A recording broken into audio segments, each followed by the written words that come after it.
रामचंद्र की। तो मैया एक बात बताओ, हमारे दुखों का हरण कौन करता है? हाँ, हमारे दुखों का हरण कौन करता है? हमारे जीवन में दुख कितने प्रकार के होते हैं, आगे हम लोग इस बात को समझते हैं। तो मैया, हमारे जीवन में दुख 3 प्रकार के होते हैं। कौन कौन से?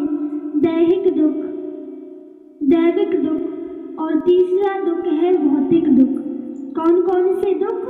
दैहिक, दैविक और भौतिक। लेकिन सच बताएं मैया, जो भगवान से जुड़ा है, भगवान की भक्ति से जुड़ा है, उसे ये दुख कभी घेर ही नहीं सकते। क्यों? क्योंकि वो भगवान से जुड़ा है और दुखों का नाश भगवान करते हैं। दैहिक दुख वो होता है जो अपने देह से, जो देह से बीमारियां उत्पन्न हो मैया, वो दैहिक दुख कहलाता है।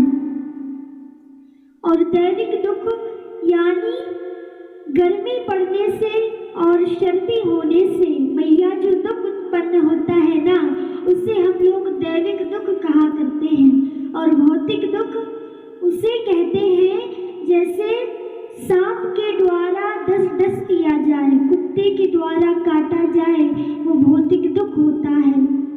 तो अपने जीवन में मैया 3 प्रकार के दुख होते हैं, दैहिक दुख, दैविक दुख और भौतिक दुख, 3 तरह के।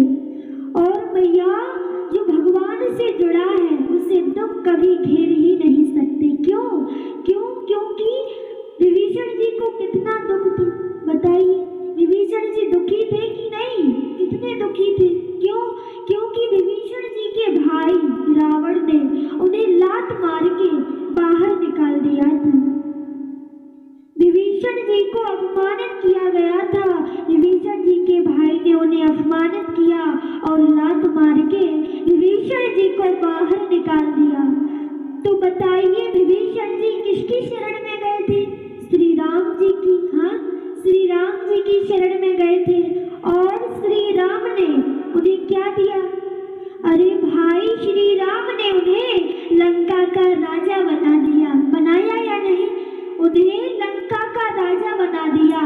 मेरे भाई, जो भगवान की शरण में जाते हैं ना, भगवान उन्हें राजा ही बनाते हैं, उन्हें बड़ा ही बनाते हैं।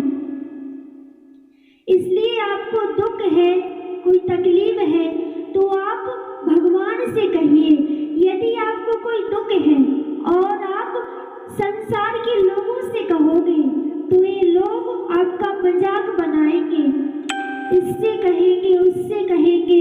लेकिन आप अपना दुख यदि भगवान से कहोगे तो आपका बेड़ा पार हो जाएगा। एक बार भरोसा तो करके देखिए भगवान राम पर, फिर देखिए क्या क्या होता है।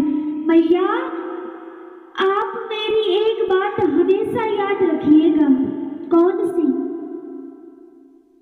जो भगवान के दरबार में मैया नाच लेता है ना, जो भगवान श्री राम के दरबार में नाच लेता है ना, उन्हें कभी भी नाचना नहीं पड़ता। और जो भगवान जी के दरबार में रो लेता है ना मैया, उन्हें 84 लाख योनियों में कभी रोना नहीं पड़ता। इसलिए अपना दुख बांटो भगवान से। इस संसार के लोगों से बांटोगे तो वो लोग आपका मजाक बनाएंगे, और अगर भगवान किससे कहोगे तो भगवान से कहोगे तो आपका बेड़ा पार हो जाएगा। बोलिए